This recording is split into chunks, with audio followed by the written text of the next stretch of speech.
Killers of the Flower Moon is directed by Martin Scorsese and stars Leonardo DiCaprio, Robert De Niro, Lily Gladstone, and among others. And this story is set in the 1920s with basically the murders that take place of the Osage Nation.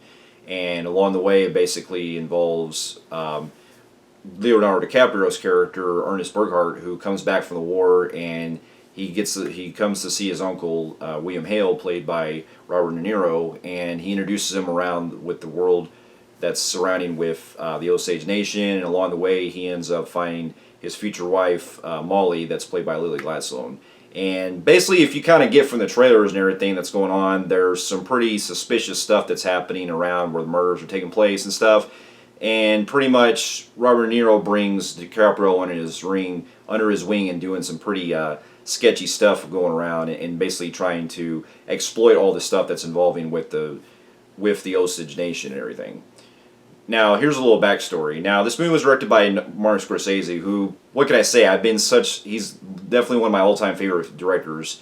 He's made countless movies that have always, had their, ranks of one of the best movies of all time, in my opinion, and he always seems like he has never made a bad movie. Coming from the greats, with Taxi Driver, Cape Fear, Goodfellas, and a lot of other stuff like Mean Streets, Casino, I haven't seen The Aviator, Gangs of New York, Wolf of Wall Street. There's just so many countless Scorsese films that I just can't get enough of, and there's still a lot of them that I still need to really check out, like The Aviator, and some of his other ones that came out in the 70s and 80s mostly. But I've seen him I kind of got the late start when it came to Scorsese movies as far as like going into the theaters, because believe it or not, the first one I ever watched in the theater for a Scorsese movie was Hugo, which I still own to this day and still is one of my favorites. And going for years, this was actually a project that Scorsese wanted to do to basically tell the story of something that was relatively not as talked about, of basically the murders that took place in the Osage Nation, and wanted to bring more attention to it. And I can really understand why. And also, this is the very first collaboration where he finally brings together his two biggest collaborators, Leonardo DiCaprio and Robert De Niro, where for many years he's always directed them separate, but he's never had them together. And while they did act together in This Boy's Life, this is the first time we actually get to see them finally in a movie together. And that was also another dream come true going into it as well. And going from the trailers, I was already really, interested for what they were going to do with this, because it's really good to see that Western movies still come here and there, but also it kind of has elements that, like you would kind of expect from a Scorsese movie, where it has a lot of crime stuff happening and everything. And it was almost kind of like basically going in like a cross between Goodfellas and, and some other classic Westerns that we've seen, from the past. But, going into that kind of like type of feeling of it with being a Scorsese film, it really got me pumped. And after seeing the film, this is definitely going to be one of my favorite movies of the year. This is everything that I truly love for the director's work. It definitely, tells a really great story about how something that was really not really talked about, and bringing a lot of attention to not only the Osage Nation, but also telling a compelling story, and also the very emotion and bleakness that it presents throughout. It was really, it was everything that I wanted to see out of this. And so, to get my pros out of the way, what can I say? The performances in this are all top notch. You got DiCaprio, doing what he does best, and it's actually kind of different to see him in this kind of role, because he's playing more of a guy that's a lot more, trying to really solidify stuff with his wife and be kind of a family man. But also, you kind of know that he's getting into some really sketchy stuff, and the way that he kind of plays it in this, I think, is different from what I've seen in some of his other films, because there are actually moments where he is at his most vulnerable, and he's not really playing, like, he doesn't really have kind of a tough guy kind of persona, so to speak, like you would see in some of his other movies, where he has to be like very, having a commanding presence, so to speak. He feels a lot more reserved this time. Which I really commend him for it, because there are moments like where, you really see the pain that he's going through in certain parts, and, there's elements that they at least bring to his character where, even though he really loves his wife and stuff, you could still see that there's still that moment, that part of him where, if you've seen from a lot of other Scorsese films, where the greed and everything comes to him full circle. But there is still something about his character toward the end I thought was really, really good level, that brought it really together toward the end, that I thought really worked. And then the other performances as well. You know, you got De Niro being great as usual, and you know he definitely has that very intimidating level like we've seen in other films. But he was great in this, and he literally has a lot of great moments, especially with him and DiCaprio, where their chemistry together is fantastic, and you can still see a lot of the genuine feel that he loves the people that's around him, especially when it comes to the Indian nation and everything. And so you can still tell that as the movie goes along, the characters in this, they feel like, it's like they don't want to do what they're doing, but it's like they have no choice in certain part. And it's also due to their own, greed and everything. But the other biggest standout for me the most, that's definitely one of my biggest highlights, is definitely Lily Gladstone.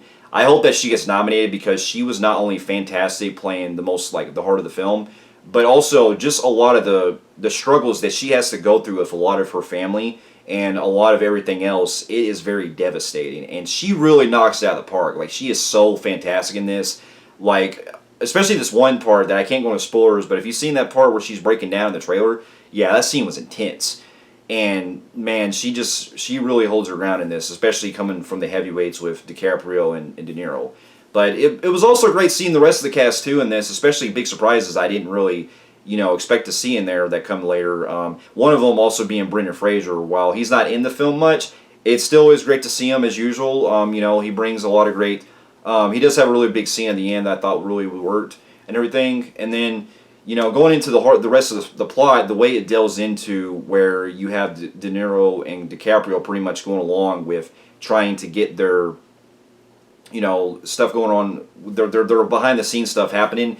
It really felt very compelling the way it played it out, because even though we know what's going on as the audience, it's still the way that it plays it out with the actual stuff that they're trying to cover up and things like that make it interesting. And a lot of the stuff that they do later on comes back as well, especially when an investigation happens, when you have Jesse Plemons' character coming in pretty much doing the investigation and stuff like that. And so that was really great, and I liked a lot of the structure it does, where we get, like you see in other Scorsese films, where it'll cut back to how things played out in earlier scenes, and then going into more detail of scenes later on, and having a lot of confrontations that happen. And so that was great. And then also just the overall scope of the movie is really top notch. Like the production design, Scorsese knows how to really do his homework when it comes to doing a lot of films that are shot on location. You could tell where the budget went with this, where they're having a lot of actors and other various forms, with the cars, the designs, a lot of the shots of everything where you're going through the Oklahoma area and everything like that. It's just all like, it's really what you would call a classic film design, classic film level in that regard. And being him one of the greatest heavyweights of when it comes to being from the era of old school filmmaking, Scorsese doesn't fail at all in this. And also that is also a contribution to the pacingness as well, because even though it is 3.5 hours long, I never once got bored with this. I was on the edge, and seeing the way this story played out with so much going on, I did want to see how it all came out full circle. And you could argue that maybe some parts here and there could be trimmed here and there, but I never felt that. I really felt like every scene was necessary to enhance the plot. And then they also do this thing, not going to go into spoilers, but there's a cool thing that they do at the end, was basically like a, Scorsese pretty much giving the audience a sort of meta type of feel that I thought was really interesting. I'll leave it at that though. But then the other things too I gotta really appreciate is the cinematography, the violence that happens when you see it on screen. It is intense at times. And then you also have the score, which I thought was really well done as well, and especially this opening theme that takes place. And it gives you the feels that very like a snake crawling up and stuff like that.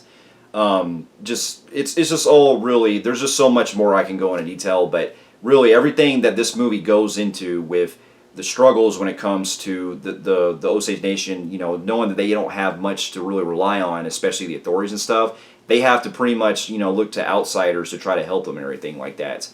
Like it does deal with a lot of, on a realistic levels, that the movie plays into, that I find myself, I felt myself like really emotional, and there's even some really devastating stuff toward the end that I was literally almost on the verge of tears on.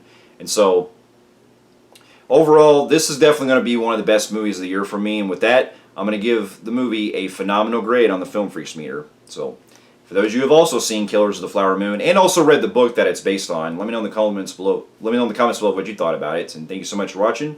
And I'll see you in my next review. I'll see you later.